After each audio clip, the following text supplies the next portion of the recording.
Olá, amigos. Estamos aqui hoje para gravar mais um podcast. Eu sou o Marcos e estou aqui na presença ilustre de Paloma Xavier, Hernandes Castro e Clebson Silva. E aí, pessoal, tudo bom? Oi. Tudo bem, vocês? E aí, galera, beleza?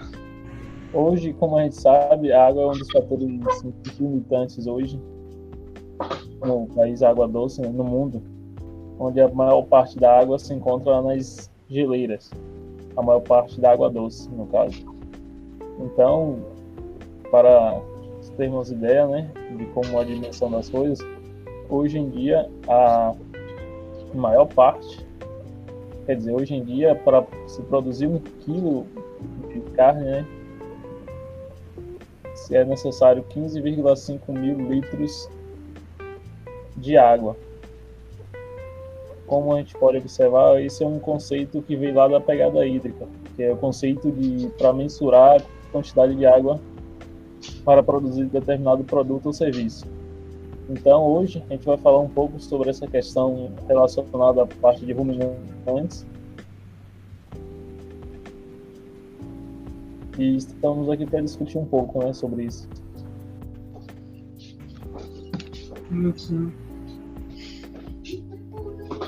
Olá, pessoal.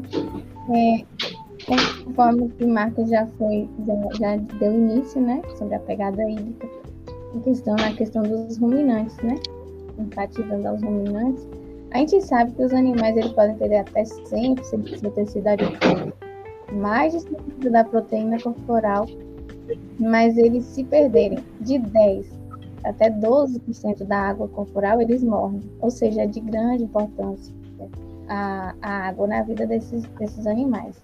E o uso dessa água também é importante, né? O consumo, como que vai ser feito. E a gente veio discutir justamente isso. A pegada hídrica na produção de carne, na produção até de animais, os leiteiros.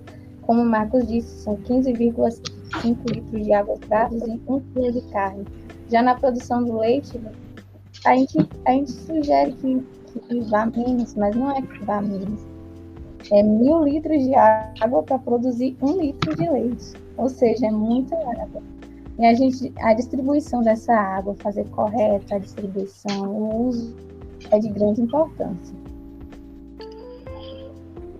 Exatamente, gente. Assim, complementando o que os colegas acabaram de falar em respeito à pegada hídrica, eu acho que é importante analisar que a pegada hídrica é fundamental para que nós possamos ter ciência do volume de água, né, que é gasto na produção de determinados produtos e, com isso, possamos tentar criar formas de reduzir o uso e preservar esse preciso recurso natural e finito que nós temos, né? E acho também que com isso a gente possa mudar, né, a nossa concepção sobre a utilização de certos produtos e também buscar por empresas que se preocupem com a preservação ambiental. Trazendo um pouco para, assim, relacionando assim a água com o desenvolvimento dos bovinos, no caso, e com sua produção, estudos demonstram que a qualidade da água influencia diretamente no desenvolvimento desses animais. Um desses impactos seriam na saúde, além de outros que temos. Devido ao consumo da água contaminada, vinda, por exemplo, de açudes e bebedouros, sem que seja feita a manutenção regular, né? Ou até de locais de confinamento desses animais, onde se tem uma grande quantidade, e estes acabam contaminando bebedouros com urina e fezes. Posso citar aqui, por exemplo, doenças como a diarreia, o botulismo e verminoses. O botulismo, por exemplo, pode causar surto de morte em muitos desses animais. Isso, é claro, representa prejuízo na propriedade. Então, gente, olhem o quão importante o consumo de água de boa qualidade por esses animais. Verdade, Clebson, verdade. E assim, Trazendo um pouco as questões da própria pegada hídrica, alguns estudos que eu acabei olhando em relação no Rio Grande do Sul, então no Nordeste e tal, lá vem comprovando que propriedades que utilizam pastagens na alimentação dos animais, elas acabam apresentando uma pegada hídrica menor. E é isso que visa os estudos relacionados à pegada hídrica. Eles querem diminuir essa pegada hídrica, conforme meus colegas também já falaram sobre a importância da água, né? Então, quer diminuir o uso dela porque sabe que ela é um recurso limitado. Então, visto que a nossa alimentação é mais baseada em pastagem, e isso é um alimento tido como volumoso e menos concentrado. Então, isso traz uma pegada hídrica menor.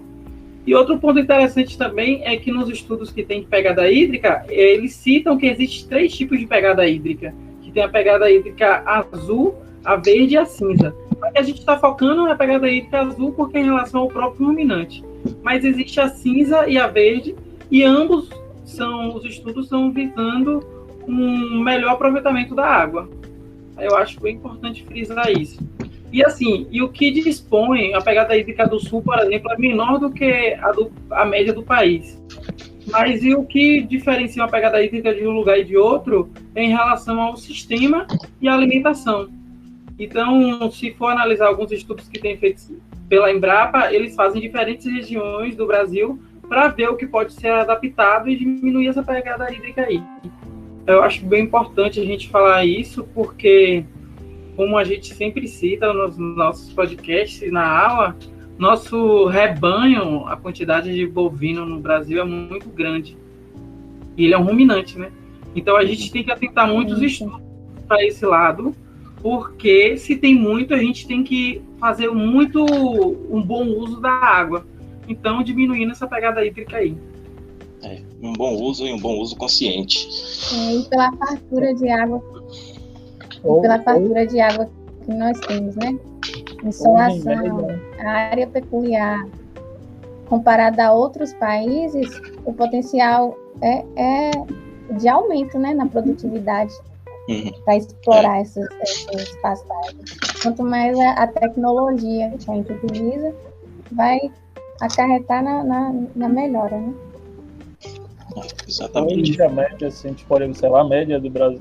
O Brasil, a média em geral, né? Está em torno de 38 litros por animal. Se compararmos isso, né? Mas isso entra vários fatores, né? Depende da localização, o manejo, como a gente falou, alimentação, clima, tudo depende, né? Então, isso é o consumo diário, né? 38 litros. Então, podemos observar que é um grande consumo, né?